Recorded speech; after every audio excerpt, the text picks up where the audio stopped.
এখন ঢুকছি বিবি কা মকবরা। এটা হচ্ছে মিনি তাজমহল টাইপের, খুবই সুন্দর একটা জায়গা। আসলেই তো সুন্দর ভাই। আমি আর মামা এখন চলে এসেছি বিবি কা মকবরা দেখতে। এটা হচ্ছে মিনি তাজমহল। এটা আওরঙ্গাবাদে, মহারাষ্ট্র আওরঙ্গাবাদ, নাসিকের মধ্যে পড়ে। নাসিকের মধ্যে না, সরি, এটা মহারাষ্ট্র আওরঙ্গাবাদ, একটা অনেক বড় সিটি এবং মুঘল সম্রাট আওরঙ্গজেবের সিটি বলা যায়। এখানে মুঘল সম্রাট আওরঙ্গজেবের কবরও আছে। তো চলুন দেখব। আওরঙ্গজেব ওনার স্ত্রী দিলরাস বানু বেগমের জন্য বানিয়েছেন। এটার আর্কিটেকচার হচ্ছে আজম শাহ, যিনি এটাকে তাজমহলের একটা প্রতিলিপি হিসাবে ডিজাইন করেছিলেন। কিন্তু বর্তমানে এটা দেখে মনে হচ্ছে না যে এতটা সুন্দর কন্ডিশনে আছে। এর আগে আমি তাজমহল দেখেছি, তাজমহলের তো আসলে ওটার সাথে কম্পেয়ার করা যায় না। এটা সাইজ তাজমহল থেকে অনেকটাই ছোট, কিন্তু তবুও এত সুন্দর একটা স্থাপত্য শৈলী যেটা আসলে মুখে ভাষায় বলে প্রকাশ করা যাবে না।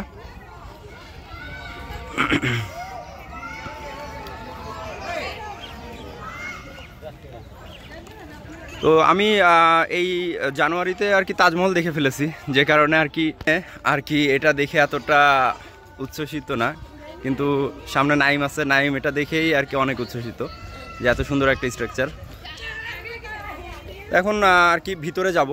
এখানে কি আছে আমি এতটা ডিটেলস জানি না, হয়তো কবর আছে অথবা নাও থাকতে পারে। যেমন তাজমহলে মমতাজ বেগমের কবর আছে, সেরকম এখানে হয়তো দিলরাস বানু বেগমের কবর থাকতে পারে, আমি শিওর না। তো ভিতরে যাই, যাওয়ার পরে দেখা যাবে যে কী হয়।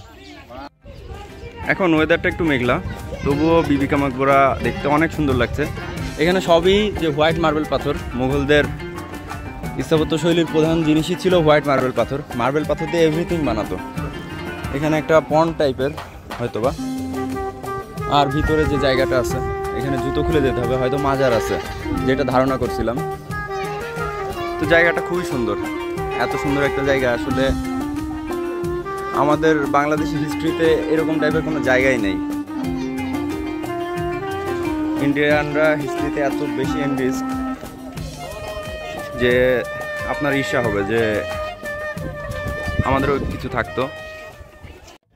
যদিও আমি বলছিলাম যে বিবি কা মকবরা হয়তো অনেক ছোট জায়গা, কিন্তু আসলে এটা এতটাও ছোট না। আশপাশে এত সুন্দর বাগান, এত সুন্দরভাবে মেনটেন করা।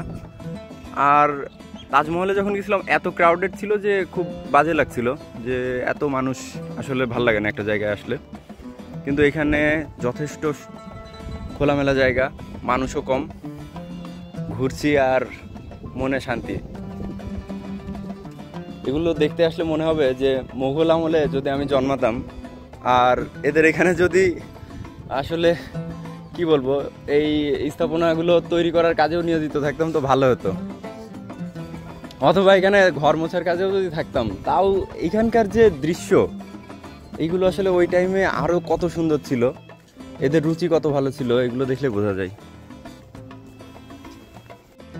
মুঘল স্ট্রাকচারদের যে দরজা, এই দরজাটা এইগুলো আসলে আমি তাজমহলে যে দেখিনি, কিন্তু এখানকার যে দরজার ডিজাইন এবং এখানে এগুলো এখনো অ্যালয় মেটাল যেগুলো অক্ষত আছে।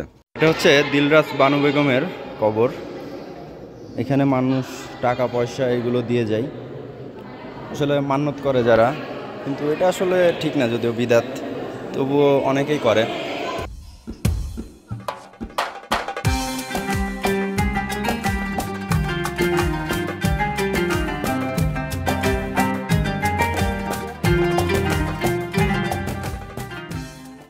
বিবি কা মকবরার পাশে যে জায়গাটা দেখছেন এখন, এই জায়গাটা হচ্ছে একটা মসজিদ, বিবি কা মকবরা মস্ক, যেটা এখন আসলে প্রোহিবিটেড লেখা, ঢুকতে পারবেন না।